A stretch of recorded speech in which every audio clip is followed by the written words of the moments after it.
And we're back with some more NBA observations here at the Lakers Fast Break. Make sure you go ahead and check us out each and every time out right here for you. Don't forget to like and subscribe, and don't forget to become a member today for just $2.99 a month indeed. But he has returned to us for the new year. It is a good man indeed. He is part of the World Baseball Network, but you know him as far as his love for basketball, both the college game and the pros. It is our good friend at Alfred Ezman on Twitter. If I could say that properly, let me try it again. At Alfred Ezman on Twitter. It is Alfred Ezman. If I can get the words flowing, getting into 2025. Great to have you here, my friend. Looking forward to a great conversation on the NBA. Yes, Gerald, and thank you for having me back. Obviously, can't wait to talk some basketball. Happy New Year to you again in Yes, 2025. to you as well, And my to friend. everyone watching, Happy New Year, and I hope your 2025 is just beneficial and full of good tidings. So excited to be back here talking hoops. Absolutely. Myself as well. Cannot thank you enough for stopping by, talking the NBA. Wanted to ask you first, of course, the Rockets and the Lakers. Definitely just got it on Sunday, and with that, uh, I guess two of the teams that are battling it out in the Western Conference. That gaggle of teams between second and what say 12th place now. Now that the Kings are on a hmm run once again. I guess there's a lot of variance going on as far as I'm concerned for the haves and the have-nots, but there's still a lot of these teams are just a win streak away from being competitive again in the Western Conference. OKC is running away with it at this point in time. They're already 7 games up, so it looks like that's all but ended as far as any, I guess, drama there. But your thoughts on the Western Conference when it comes to it?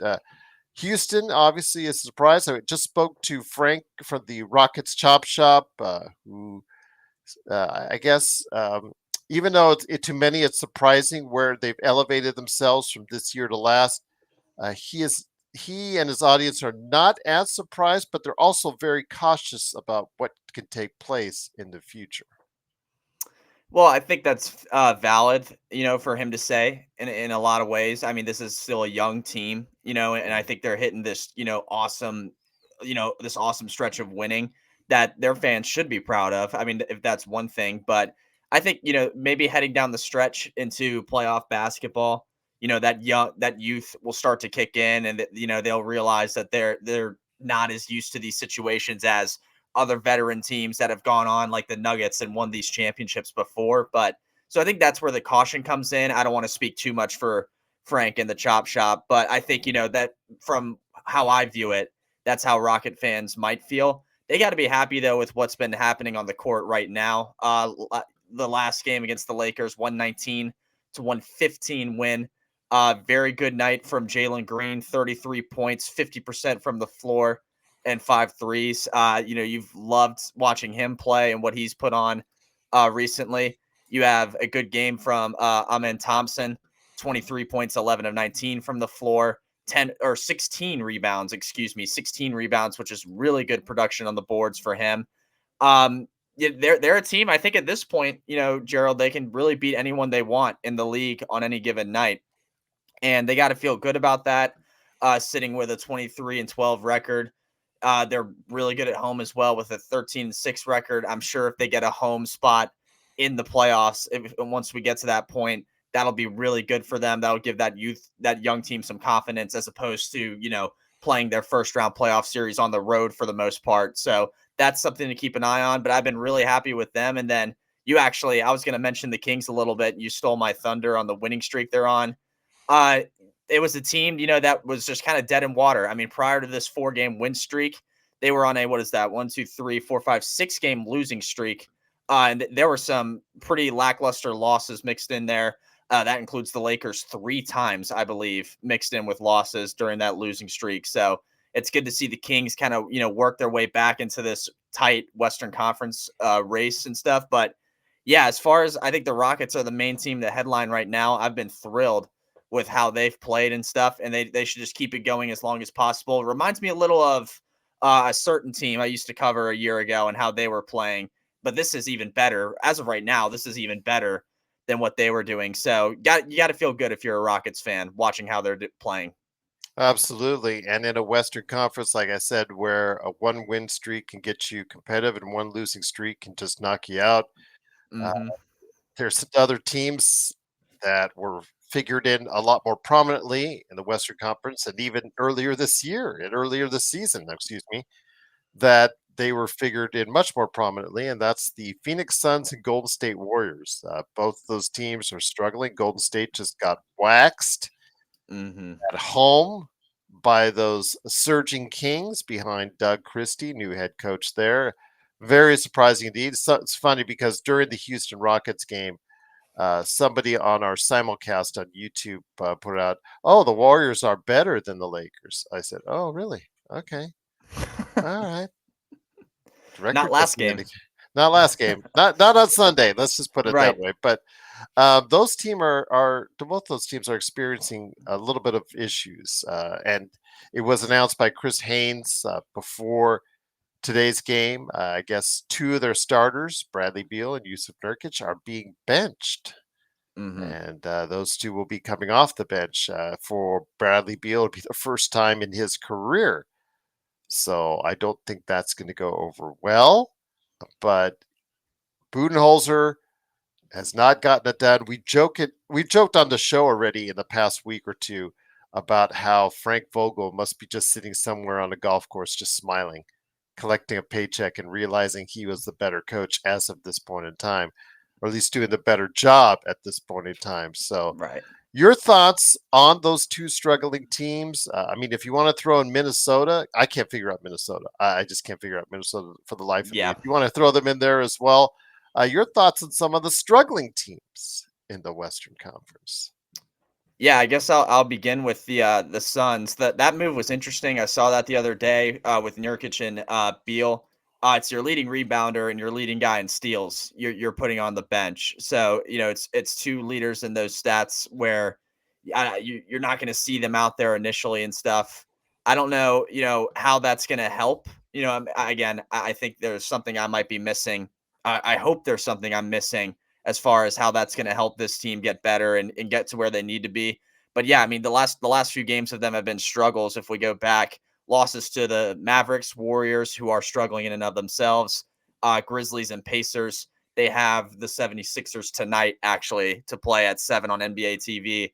But it's there's a lot of like I think a lot of it's sometimes scoring. Like when I look at how these losses and stuff, I mean, they scored 89 points against the Mavericks. Usually in this day and age in the NBA, you're not going to win scoring 89 points. Actually, you're probably never going to win scoring 89 points. So You could that's, in the '90s. You could in the yes, '90s. you Yeah. could you could in the 90s, way back when, but unfortunately Charles Barkley is no longer in Phoenix. So I don't know how how they're going to be able to do that in this day and age. And the same thing with the Warriors. I mean, 105 is not nothing to, to kind of smile at too much either scoring wise, and they didn't win with that either. So I don't know. I think you got to find some sort of scoring out of people other than the big name stars. I don't know if you need to step up maybe from Grayson Allen.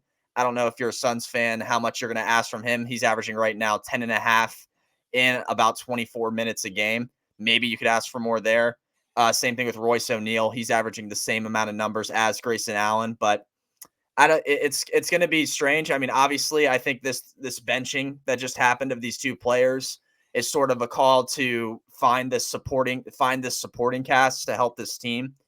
And if they can do that, then I think it helps them in the long run. That way, Nurkic and Beal can work their way back into the lineup and they get more squared away. As it stands right now, let me get back to the standings. Oof, I just left them. As it stands right now, they are, on the outside looking in below 500. So they really need to start, making some headway back into the Western Conference playoffs, especially with the Kings ahead of them on the win streak, like we just said. So, Hmm. that's what I think. I just think it's supporting cast. They need to find more of it, but you know, we'll see how it works out. It's interesting benching your leading rebounder and steals leader. I I'll mean, just say that. and one part of that fabulous trio that they had, that ultra high price trio with him, Hmm. Booker, and KD. It's interesting though because the first two destinations talked about for one, Jimmy Butler, who's currently been suspended by the Miami Heat. And I still, if I was Pat Riley, suspending him and just tipping my hand, I do think I disagree with some of the guys on the panelists. Is that I do think that asking price just went a little bit down for Jimmy Butler. Hmm. So I think that was probably not a good move. I just would have kept him on, kept him playing, and you know what, you're going to get what you're going to get with Miami at this point in time. But when it comes right down to it, two of the destinations for Jimmy Butler have been talked about as Golden State and Phoenix. Would he do anything to go ahead and, I guess, move either of those teams into a more competitive direction? I mean, like I said with Phoenix, they need supporting cast people. I guess he could. He could do that there. He would have to be Um, traded for Beal straight up, based off the second tax apron rules. I believe it would be those two guys traded virtually straight up. right. Maybe they could And I add a mean, third team in there for semantics, but yeah, it would be mhm. that. I think, and I mean, they just obviously put Bradley Beal on the bench, so who knows what they really are thinking with him. But he'd have to Um, want to go to Miami because he has a no trade clause. So yes, yes. So it's interesting. I mean, you get some kind of help out of Jimmy Butler if you're Phoenix, if you're able to make this work. I mean, 17 and a half a game, 55% from the floor. You just got to take the baggage with it. And I mean, mhm. I don't know how much you want to do that if you're Phoenix, if you're already, kind of below where you want to be, below 500, below the playoffs, below, you're just below, in all aspects of everything right now if you're the Suns. But if you're able to take that baggage and you have people that want to put up with it, I think you obviously can. Um, Again, you kind of have to make it work, and that's going to be difficult for Phoenix to do.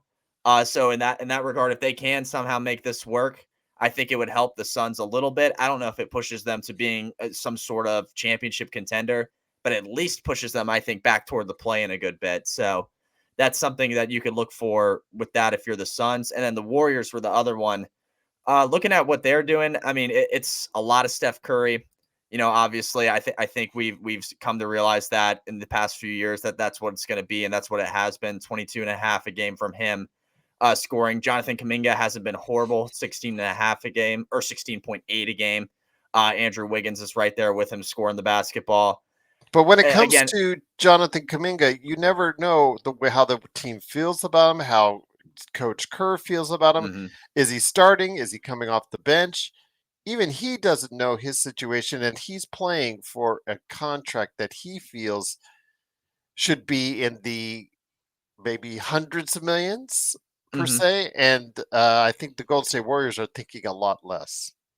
Yeah, I think they are too. And I think there is a disconnect there, between the two parties, so to speak. And I mean, I think if you're Golden State, you gotta start looking, toward the future at some point. And he should be, with what you have right now, he should be one of the pieces you worry about a ton. I mean, you're not going to worry about, the older guys like Steph for now, obviously, but you're not going to be worrying about the guys like Andrew Wiggins or Buddy Hield, down this stretch.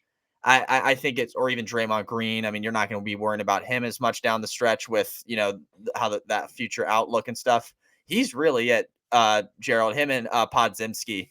If you talk about who they have, toward the future and stuff. And I don't know when they need to, unload, money toward Kaminga and start giving him, that amount he desires. But I think it's got to kind of come quick and stuff. And he's been doing, he does well enough in certain games to earn it. I think they just kind of got to see a little bit more of him. And who knows? I think maybe a good playoff run if they get the ship, riding back in the right direction would help his case a ton with getting that. Once again, I'm on with my good friend, Mr. Alfred Ezman. Please go ahead and follow him on the Twitter today at Alfred Ezman. Of course, part of the World Baseball Network and does a lot with the Southeastern Conference and so much more. So go ahead and check out his great reporting and writing skills today, right there. Or if you want to go ahead, check him out on LinkedIn. I did. And look what happened there. We've gotten to know each other because of that. So thank you, LinkedIn. With that, though, we want to take you over to the Eastern Conference a little bit. And I have to start off with your Orlando Magic. Please note that we've been thinking about you dearly, seeing the suffering that you've gone through as an Orlando Magic's fan and a guy who has covered the Orlando Magic on a professional basis. It, it looks so good early on, a third place in the Hmm. Eastern Conference, nestling themselves right behind Boston and Cleveland. There was a tier, Boston, Cleveland, and then there was a gap between them and Orlando. But Orlando, before New York surge, the surge of the New York Knicks, had positioned themselves by themselves, on their own island at third place, and then the bottom dropped out with not one but both of your premier wings, Boncaro and Wagner, both falling it down. And in fact, another Wagner, Mo Wagner, who Hmm. just a tremendous reclamation project, one of two tremendous reclamation projects on your team, along with Goga. He fell down too, as far as injury is concerned, and he's out for the year. And then, if you had various injuries with Jalen Suggs at times and other things, just I know that every team gets the injury bug at some point in time, but this seems inordinately cruel for a team that was on the rise. They're still holding on. Right now, they are, as are we talking, fourth in the Eastern Conference, still 2 games ahead of the Bucks because the Bucks, as I had predicted, and Joe would, again, eat it, Joe, on this one. Uh, I had predicted that they would have a hangover after the NBA Cup, just like the Lakers did, and sure enough, they have. But with that, my friend, the Orlando Magic have not looked good in recent games, but the reason they're still holding on, I think, is the coaching acumen of one Jamal Mosley. It certainly is. And they have been holding on for what it's worth. I mean, they're still sitting with the fourth seed in the East, and they have I'll say a relatively comfortable lead over the Bucks, who are in fifth behind them. And it's been because of Jamal Mosley. I think it's he spoke on it in a post game I saw a few days ago. It was after it was after the Celtics. I think it was after the Celtics win. It was one of their recent wins. He talked about how if you play for the Orlando Magic and you're out on the court, you're going to have to play good defense just because that's what we teach. And that's been kind of the pedestal they've hung their hat on, and it's worked for at least a little bit. Also, because they can't really score right now without those two That's wins. It's also very true. Their scoring has been from one Tristan da Silva, a lot of it, I and know, it. taking a place as far as Mhm. in the ranks of the top of the rookie scale right now.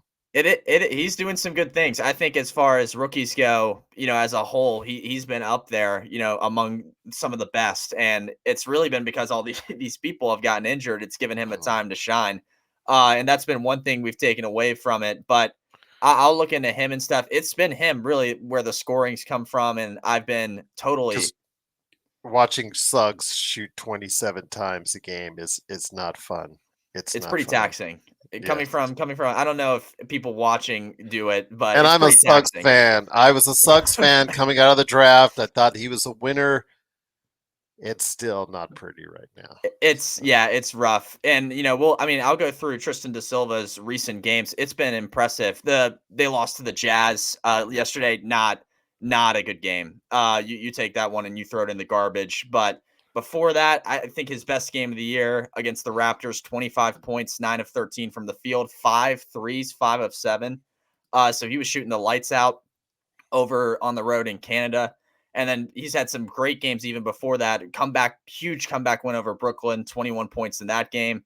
18 in a loss to Miami, 18 in a win over Boston right before Christmas. That was without Franz and Paolo, which was really impressive to see. And then 20 points a while back in a loss to the Knicks at home. But it's good. I think it's good to see that Tristan's doing this, because when you get these guys back and healthy, and they are at some point this season, at least Paulo and Franz, they will. I think he's kind of solidified himself as a good rotational piece, on this team. I don't know if he'd start. I just don't think there's a place where he could No, start and fit. I don't, and I think that's going to cost him any rookie of the year consideration Right. because of it. Because when the big boys come back, it's like, okay, go back to the little toddler's room, coming off the Hmm. bench and whatnot, so he'll get his token 20 minutes per game as far as concerned. But unless Jamal figures out a way to go ahead and harness that, because obviously he's not going to get the opportunities that he once did, but it's what you do with him and how you utilize him going forward, knowing that it's a great sign for the future. But right now, coming off the bench, he could really do some good things if coached right. Hmm. Exactly. Yes, and he could come off the bench. I would say, with and Anthony Black healthy, he was back last game, but with Anthony Black healthy, and the rest of the Magic players healthy, he's probably the second, third guy off the bench. I would think, especially with Mo Wagner out with a torn ACL for the year. So we'll have to see. I think it's been good for Tristan da Silva and his development. Of course, I think the Magic and Magic fans would prefer, them competing for a 3 seed with their 2 stars healthy. But that's one good thing to take away from this, kind of tumultuous time they've been having. And we'll see when they get back. I don't know if people have been keeping track. Paulo Banchero, honestly, I think is due back any day now. He won't be back tonight against the Knicks, but after this, any day now. I mean, he's been warming up with the team as if he's going to play practically. So we'll keep an eye out on that. Franz Wagner still has a good amount of time. I think it'll be sometime late February. We'd see him back at some point. Obviously, Mo Wagner's done for the year.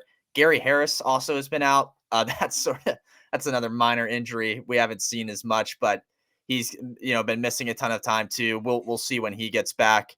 And then yeah, Jalen Suggs kind of I don't know if you've seen this too, Gerald, on and off injury wise. I mean, he had bad Yep. back spasms in Toronto.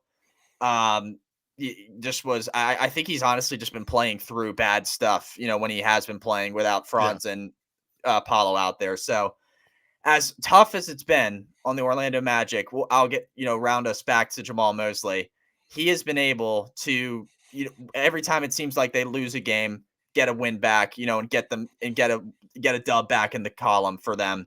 And it's been huge. I think it speaks volumes on how he is as a coach. And once he gets his 2 stars back, I think you'll see the Magic sort of stable themselves out and try to shoot and get a home playoff spot by the end of the season. Still very possible. They obviously need those 2 back, and we'll see. It's been a weird time, but kind of an experimental time for Orlando. But also as well the fact that you guys last season was the last season.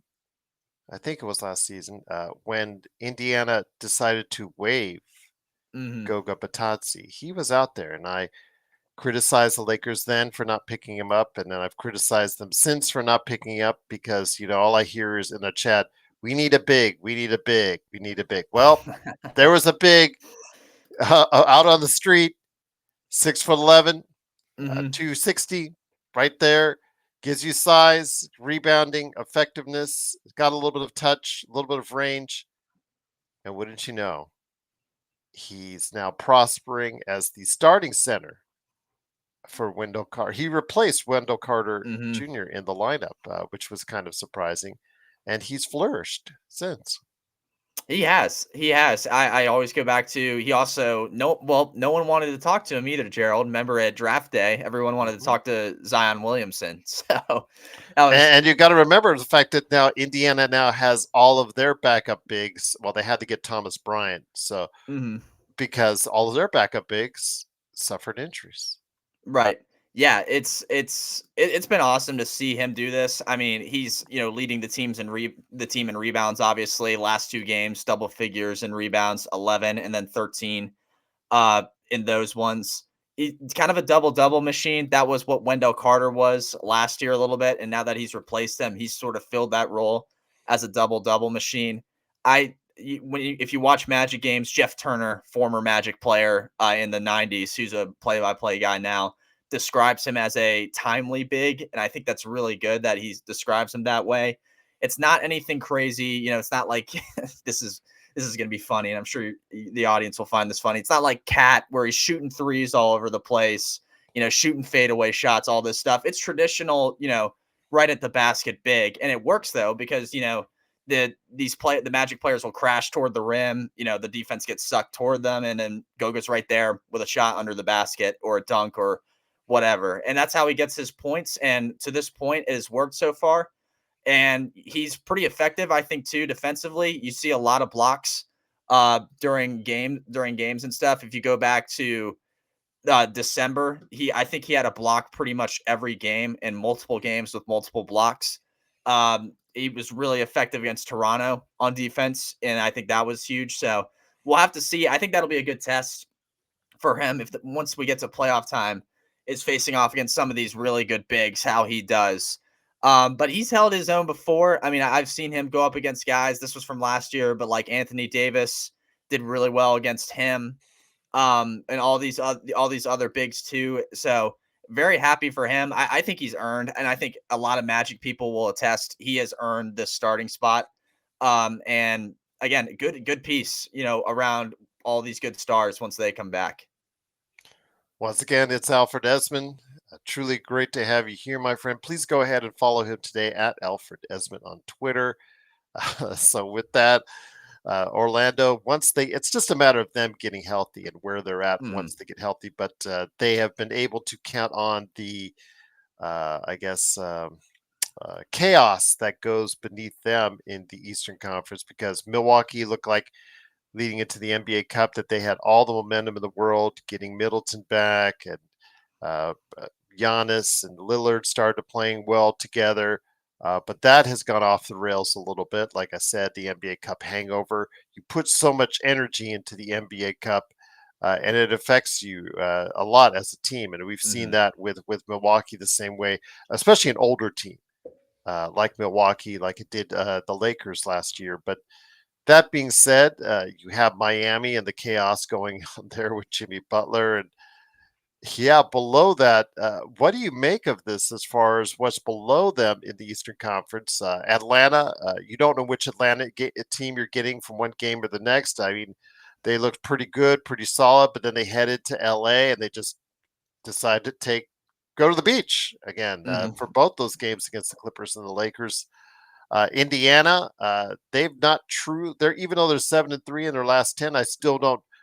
I'm not 100% behind them as far as seeing what they could do, because I don't know. I just don't think they have the same kind of mojo working for them that they did last year as of yet. But maybe this recent turnaround will put them in the right direction. But lo and behold, my friend, a laughing stock of the league, a guy who, I mean, a team who Troy Weaver put a lot of this together, made a lot of mistakes along the way, got himself kicked out, bring a new GM in there, and seemingly just a couple tweaks later, and look where they're at. They're 17 and Mhm. 18. Still not an impressive record when you look at it overall, but they're right in the thick of things with Cunningham playing at an all-star level in the Eastern Conference.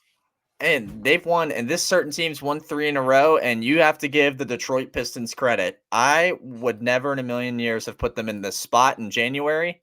I don't think a lot of people would have overall, and it's been awesome. Past 3 wins over the Magic, Hornets, and Timberwolves. I get it. The competition, is not anything spectacular that they've beaten, but it's the Pistons. Who cares? I mean, they're on the come up, and that just means they're winning games they need to win. Before that, they had a loss in the middle against the Nuggets, but then wins against the Kings, Lakers, and Suns. Actually, all on a road trip. They won 3 out of those 4 on a Western Conference road trip. So impressive stuff from Detroit. Going through players who I think Cade Cunningham has been spectacular.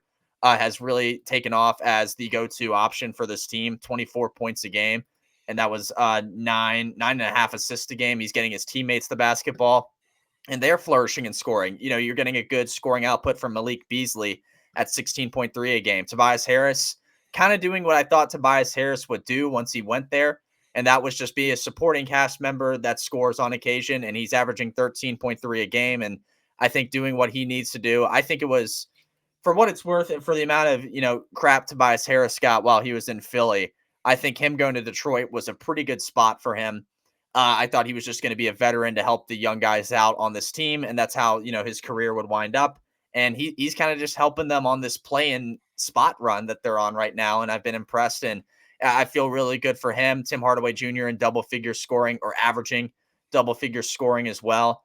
And then Jalen Duren being the good center, rebounding the ball that I think Detroit needs. And I think the Pistons can do okay without him scoring a lot. I'm sure that would help a ton and help them climb the standings a bit if he could score a little more. Then he's at right around 9 points a game. If he could score a little more, that would help them. But he's filling his role and rebounding and stuff. So I think it's all. I think, Gerald, it was a whole thing of, you had a lot of guys, or you know what I mean, of talent in the pot, and you were mixing it, but they weren't mixing yet. I think it's starting to mix. Red and yellow are starting to turn to orange, for the Pistons. So I think that's what we're seeing, and it's awesome for them. I think, hopefully it continues. That Jaden Ivey injury, I think, hurts definitely a little bit, for them going forward. Obviously that was against the Magic. I watched that. Very, very sad. Um, but if you take that out of the equation, you like what you see if you're a Detroit fan. It's been a long it's been a long time at the bottom for that team. And I think, again, like I said, I think all the talent they've had is starting to mix together in the right way, and you're starting to see a little bit of results from it. So very happy with them. That's the team to me that sticks out in the play-in sort of jumble in the Eastern Conference. Wanted to ask you this, and once again, it is, of course, Alfred Ezman. Please go ahead and check out Alfred Ezman out on Twitter. Of course, the World Baseball Network and everything that he does there. And of course, covering the Southeastern Conference, the SEC, right there for you as well, my friend. Uh, I want to talk to my friend Mike Anguilano, who covers the Pistons and the Cavs, soon, to get his thoughts. They recently had a very successful road trip, that's including dusting off the Lakers, among other teams, including waxing the Warriors and things of that nature. They are 31-4. A very Hmm. okay. If you want to look up the definition of gaudy, their record is gaudy right now, at 31-4. And they've been getting it done. They were a unit, a collective, which I think this was a very pivotal year, whether or not they were going to take that next step, or whether they're going to go ahead and regress and finally be broken up. I think that was the question amongst Cleveland's fans that were out there, but they have coalesced. Atkinson has found something in them that couldn't be found at any other point in time. It looks like they've meshed very well. They found enough with the supporting cast, as far as these guys, these supporting cast members, finally playing at a level that really are good, like Levert, Hmm. Jerome. They got Max Struess back, Wade. I mean, these are supporting players that have finally started to coalesce as well. What do you see from Cleveland, and how far do you think it'll go? Oh man, I mean, one thing I'll say is I'm sure it's sort of like I never thought I'd see them here like the Pistons, except I never thought I'd think Cleveland would have 4 losses heading into January.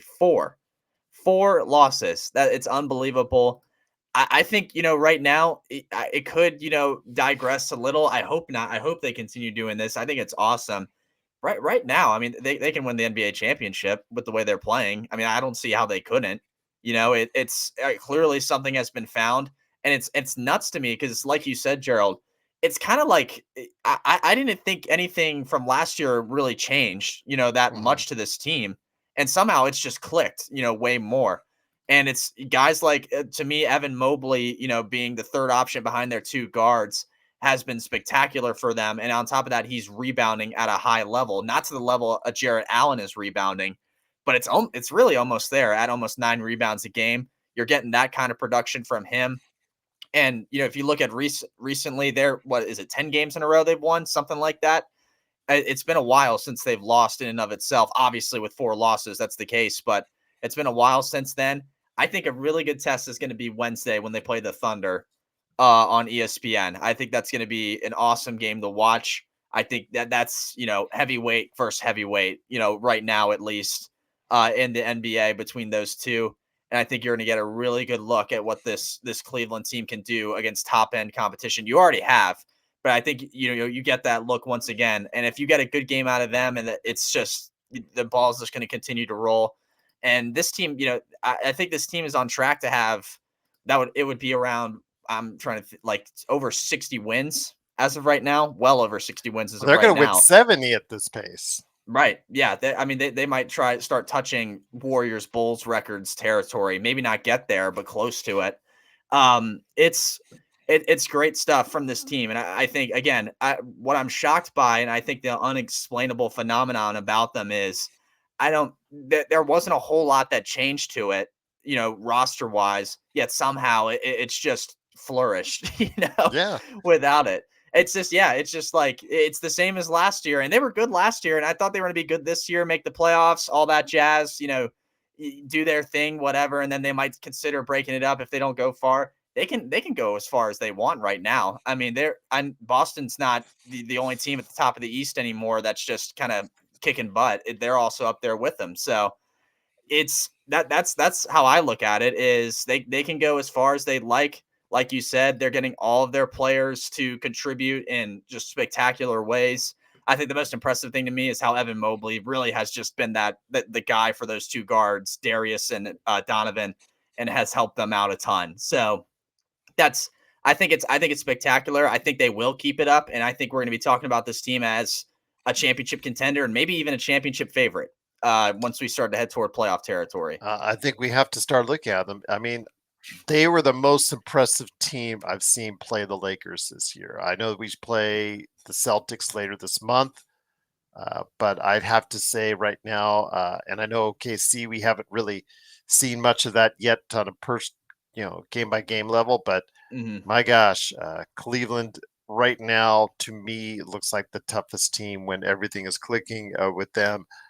Because they can do whatever you need to do. If you want to go inside, they have got beef inside. If you want to go outside and shoot outside, they've got bombers that don't mind bombing from out there. So Yeah. they've got so much, and they've also are very active on the defensive end. And I noticed that especially with the Lakers game, how in that first half they really controlled and dictated the tempo. Kind of got the Lakers out of rhythm and out of sorts, and something the Lakers couldn't overcome in that game. So I am really impressed right now with what Kenny Atkinson is doing with the Cleveland Cavaliers, and definitely looking forward to seeing if they can control the East upcoming. Me as well. I mean, like you said, they shoot as a team. These are their numbers. 50% from the floor as a team, and 40% from three as a team. I mean, they are. I'm looking at their 3-point shooters. Everyone who stands out. Jerome shooting above 40%. Levert is, Mobley is from three. Garland is, Mitchell is. I mean, tons and tons. Obviously, these guys get different minutes and that sort of thing. But I mean, just pure percentage wise, they make a ton of their shots from everywhere, and so they're going to be a hard out wherever they end up. And like you said, I mean, as of right now, can't call them anything short of a title contender. Based on what they're doing. So I've loved what I've seen from them. Once again, it is Alfred Ezman. And before we head on out today, he will let you know what you need to go ahead and check out with his great work, the World Baseball Network, and also as well, of course, covering the Southeastern Conference as well. But he always will still have love from us right here at the Lakers Fast Break during his time covering the NBA, which he does and has done so Mm-hmm. well. Before we get to some of the teams that are buyers or could be sellers coming up in this trade period, because we're getting to that in that 9 days, the final segment of players that will be released and will be available and eligible for trade. So it's even more interesting come that you have that 1 month period of time where, of course, it could be a free for all, and it may be not based off the CBA. So we'll have to see just how much the CBA has issues on that. But before we get to that, I do not want to forget the team that is in cruise control already in the Western Conference, and that is the Oklahoma City Thunder. What are they doing so right there? I know that we have correspondents that we talked to on the OKC Thunder who will tell you at length about how well that organization is being run right now. I know that I've been bashed by my own audience about my envy about how fact that they have Sam Presti there and we have Rob Pelinka here. Uh, but before we go ahead and continue on the fact with trades, your thoughts on the OKC Thunder, despite the injuries that they've had at the big man spot, they've been able to get it done with. I don't know. I mean, are we considering them the best defense? Are we considering Orlando, Cleveland? Uh, I mean, all these teams, those three teams can do something not many of these other teams can. They can lock you down. Yeah. Well, that's what stands out to me about the Thunder. I mean, they're right there record wise with the Cavs, and I think their defense kind of sticks out a lot. I think you're gonna find scoring out of SGA, who that was your MVP pick, was it, Gerald? SGA. Yes, but is it too predicated? Is this team right now, currently as it stands, too predicated on OKC? The difference, I think, again, between Cleveland and Oklahoma City is, Williams, is he going to step up to that number two spot? Hmm. But with Cleveland, it's clear cut because if Mitchell doesn't get you 30, Garland can go off. If Garland doesn't Right. go off, Mobley can get you 20 and 10, and Allen can get you 20 and 10. I just don't see that kind of same scoring output if needed from OKC. Your thoughts, the differences, but then again, their defense with all the guys they can throw out at you, they may not need to score above 105. Yeah, that is the key to it. I agree with you. I think there's more gaps in scoring options with Oklahoma City, at least, in how they're set up as Mhm. opposed to Cleveland. Because you look, I mean, SGA obviously is the guy when it comes to scoring 31 points a game. Jalen Williams is behind him at 20, and then Chet at 16. That's kind of how I think the But order that's goes such in a options. quiet 20 for It Jalen is. Williams. It is a excuse me, a really quiet 20. So I think you're right, and you hinted at it. Their defense is going to have to be, on par each and every night against, let's say we get this, we're already experimenting with this in January. Let's say if we get this Cavs Thunder finals, their defense on a nightly basis is going to have to, be how it's been all year in order to stop this Cavs team. They can't let them get going. And I think if they do that, they really put themselves in a really good spot. They lead the league in steals per game as a team with almost 12, and that's a huge number compared to the rest of the league. In blocks per game, they're also pretty good, top five in the league at 5.9 among there with some really good blocking teams like San Antonio and Orlando. Some of those good shot blocking teams in the league. So that's really what they hang their hat on. I think is their defense and stuff because the scoring there is obviously good, and they've been putting in the work to get that right. Compared to a team like Cleveland, though, it's not anywhere near them or anything. I mean, they're shooting percent like I said, Cleveland's a team that shoots 40% from three as a team. That's hard. That's hard to replicate and stuff. So it's just going to be Oklahoma City's defense that really kind of puts puts them on the map as far as winning a championship this year would go. If they can do that, then they absolutely can go on and win it all and win their first title, for that franchise. But it's definitely a team who more so you have to worry about the defense with them as far as the winning goes compared to their scoring like Cleveland.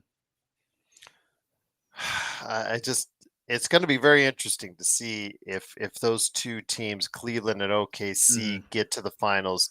I know it won't be the most attractive that ABC, ESPN would like to have out there, but from a No. defensive standpoint, it could be very interesting. It could take a lot of people back.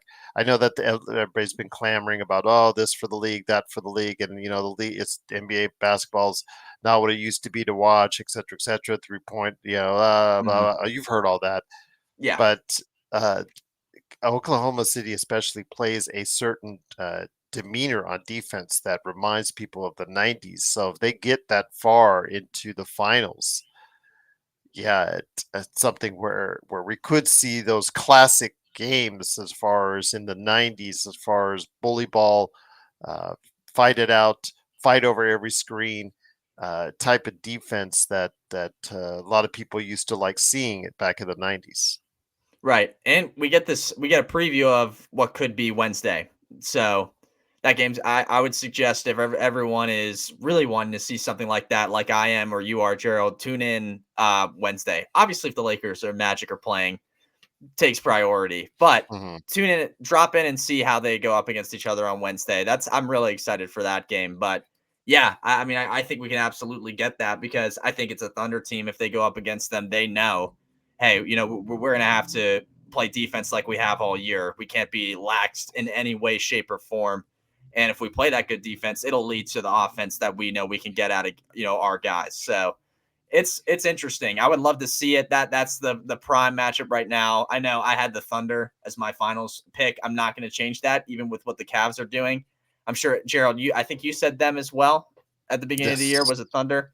I'm Yes, I'm the staying with it. Cavs were the one I was off on because I thought the Right. Cavs that was not going in the right direction from what I saw last year. So I was thinking that that was not going to head in the right direction. So I didn't get it right on the Cavs, but OKC I was pretty high on. So I was Me too, me as well. We got that one right, which I'm sure we enjoy and stuff. But we'll see. I'm excited for that game Wednesday. I think that's going to be huge, huge for the kind of landscape we could see going forward with these two teams, the Cavs and Thunder. all right, my friend, for the last segment of the show, I wanted to go ahead and ask your thoughts on the trade Hmm. scenarios that could be coming along the way. I know that here in Lakers land, we hear a ton of stuff. I am still not convinced that if we get a Walker Kessler uh, Sexton package, which is the most talked about thing this week. Hmm. Next week will change. Next week will change. And whoever the Lakers become enamored with, or Lakers fans become enamored with next week, it always fluctuates. But I still don't think that moves the needle far enough to have them compete against the upper echelon teams. I still think the Lakers still need a third definitive star to go to. But now that they traded away D'Angelo Russell and his 18.7 million expiring, that makes it a lot harder to get that premier player with what you can piece together on your roster. I mean, I do want to credit Hmm. Rob for shrinking that deficit of what 30,000 or so to the second tax apron. Got to 3.5 million now. It's good. Got so now you can actually breathe a little bit and get a little bit more flexible. I get that, but it for me as far as flexibility, as far as making a bigger trade and reaching beyond that, I thought it makes it a lot harder to do. Your thoughts on I guess, what was the first real trade of the season for the Lakers in D'Angelo Russell going to Brooklyn and us getting back Jordan Finney-Smith and Shake Milton? Yeah, I think. Well, as far as that trade goes, with D'Angelo Russell, I think you were just starting to see those bad, performances out of him to Mhm. the point where it was like, okay, it's time to send him off. He's a guy, Gerald. I don't know if you remember last year. I advocated for Orlando even because I was like, he can get you the 3-point ball on a decent amount of occasions and stuff. And I know you guys were always looking to kind of ship him out for something. So Joe's. I will give Joe credit. He wanted him gone because he thought it was addition by subtraction when it comes to D'Angelo Russell.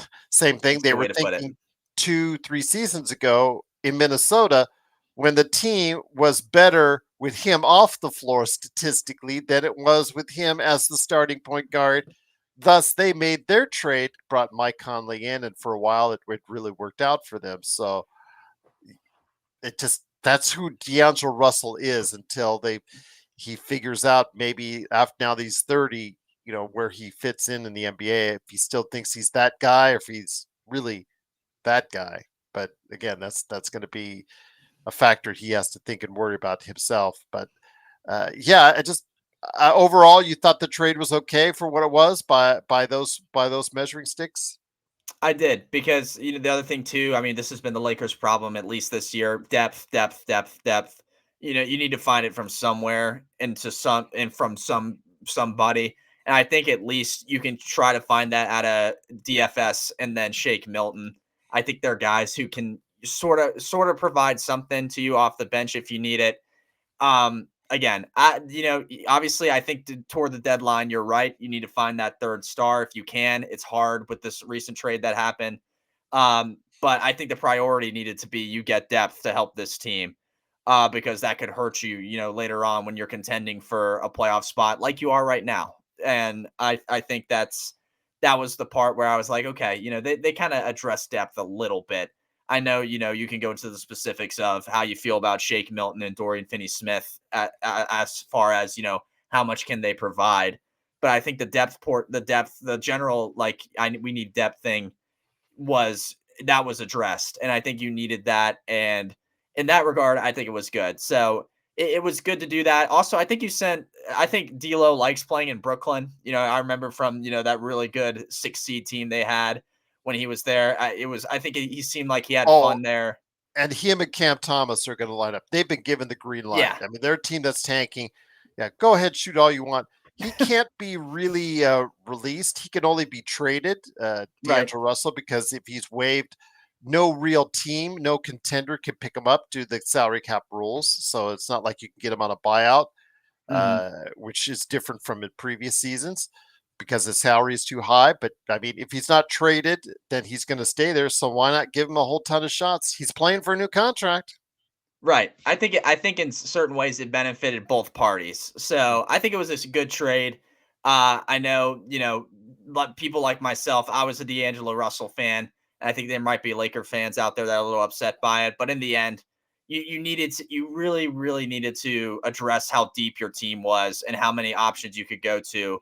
And the guys you got back, Shake Milton and Dorian Finney Smith, can do that. I called him DFS, by the way. I don't know if anyone's ever done that. I might Oh have yeah, coined a new we've been calling him DFS quite a DFS. bit. Okay, Yes, so yes. I'll hop on the train. That was the first time I ever done that. It's just how it rolled off the tongue for me. But going back, it's just depth pieces that I feel like you needed in some way. So I think it might help you in the long run. And again, you can look for this third star toward the future. But right now, as you sit in a playoff spot, you needed guys who could come off the bench and support you in some ways. And hopefully, you get to see that out of Shake Milton and Dorian Finney-Smith. Before we go ahead with some final thoughts, I have a final question for you. Before we go ahead and do so, your thoughts on the trade targets or trade scenarios? Do you see some type of activity? I know it's going to be harder with this current collective bargaining agreement, Mhm. especially this is the first full year of it, and teams are still trying to figure it out where they fit, what the tax apron they're in, and what they can do and who they can trade with. Do they need a third dance partner, fourth dance partner, et cetera, et cetera, et cetera? Will you see, or do you think you'll see a flurry of activity? And who do you think are going to be the major buyers and sellers out there? Um, I think a buyer. I think an interesting one could be maybe I don't. It depends on how they play. I think right up to the deadline, Detroit. I think if you get a veteran who is not content with where he's at and and a really good player who's not content with where he's at, name one. I think if he sees a young team like Detroit sort of on the come up a little bit, he could be enticed to go there and really push them toward a high play-in spot, if not into the top six in some way. You could see that. I think you could see the one mock for Orlando that was really interesting. I don't know how much it's going to happen now because of how the Kings are playing. Was De'Aaron Fox? There was talk about the Magic really targeting him, but again, the Kings playing like they are, they're probably going to be like, "Nope, he's ours. We're playing well again." So we'll see how that one goes. But that would have been interesting. I think that would have been a really good backcourt I think with there was a him. window for that, and I think that Mhm. window is closing a little bit. Right. And I think especially with injuries, the Magic did not want to give up anyone that they needed to play, in order to kind of, you know, work their way through this injury bug they're going through. So that window might have passed, but Detroit's, I think, an interesting one for me. Looking at the West, I mean, obviously, I think the Lakers, sitting at the fifth spot in the conference is a team that can look to get some people. You look at a team like I think honestly Dallas, I think could use a little bit of help in some ways if they want to go out and target somebody. I think the teams toward the middle of the conference are up for grabs as buyers. The Spurs, I think, are a really interesting one that where they can go out and get someone to support Wemby and the crew in order to push them towards the upper half of the playoffs and stuff out of the play-in. Those are the teams that stick out to me. I think Detroit is my most interesting one, just because I feel like there's a lot of guys who are in the league who can notice the youth that's there and kind of help it along. So that's what I have. Those are the teams I have, and that can be there can be a lot of names thrown out for those guys. So we'll see how it goes. But I think a lot of it depends on how they play right up to the trade deadline. Obviously. It's going to be one of those young teams like Houston, Detroit. Hmm. Do they feel? Do they pull the trigger? And do they Right. feel that there is their time now? I was talking with Frank with the chop shop, and he's like, "No, I really don't want to go ahead and go all out for a big super big name, and Very start fair. trading away some of the talent because look where it's gotten us right now." So with that though, the last question I have for you, and then go ahead and make sure you rep what you're doing out there. I want to go ahead and ask. There's a big gaggle in the Western Conference, as I mentioned as I started off this show, second to 12th place. OKC is already running away and hiding with the Western Conference. Might as well just go ahead and give it to them right now the way that they're playing, which is fine because second place or third place or fourth place is still yet to be decided in the Western Conference. Any one of these teams, if they go on a run, can make their point very valid. But who do you think can compete in the Western Conference if a playoff scenario happened today? If there was one team you think can compete in the Western Conference with OKC, what team as of now, not adding on any other big players trade deadline yet, that Hmm. scenario may change, and hopefully we'll get a chance to revisit if that's the case. Well, what team now do you think can compete with OKC if given the opportunity in a playoff series? Ooh, that's a very tough question. There's not a lot, but if I had to, if I had to say one, um, I think OKC is might still be in the spot of the youth. We haven't been here a whole lot. I think that's going to wear off a little this playoff run. And they're gonna go deep. But I think if that comes into play and they go deep enough, I don't know if people are a fan of these guys, the Denver Nuggets. I mean, I think. It's the team I have right now. I mean, you Mhm, try to go away from Jokic, you just can't. It's just so you hard. can't. You can't. And I mean, they're obviously defensively going to focus a lot on him. But if Denver gets their support going around Jokic, then it might be lights out, and that's where they would kill them. And they have that kind of support. I mean, Jamal Murray and Michael Porter Jr. can provide it any night. You see spurts out of Christian Braun being able to provide it on some nights too. I think that's a team, and this team has won a championship. I think that's huge. I think teams that have had that experience and players that have had that experience know what it takes, and Denver has that over a lot of these other guys in the West. That's why I picked them as opposed to a Memphis or a Houston, or even they're way back down, but like a Spurs, like a team like that, because they've done it, they've won it. So they're really the team that sticks out to me a lot. Um, and I think the way they could do it is, like I said, I think their defense would get sucked into Jokic, rightfully so. You're going to want to take him out of the game as much as you can. But then if that support gets going and lights you up, then I think Oklahoma City gets into a shootout with this Denver team, and they could find trouble. So that's the team that sticks out to me for that reason. Once again, it is Alfred Ezman at Alfred Ezman on Twitter. Go ahead and check him out today. Right there for you. But before we head on out, please go ahead and do the major plug. What's going on with you right now in the world of journalism, of course, the World Baseball Network, and more, my friend. But yes, let us know what's going on with you and where they need to follow you and catch your great work.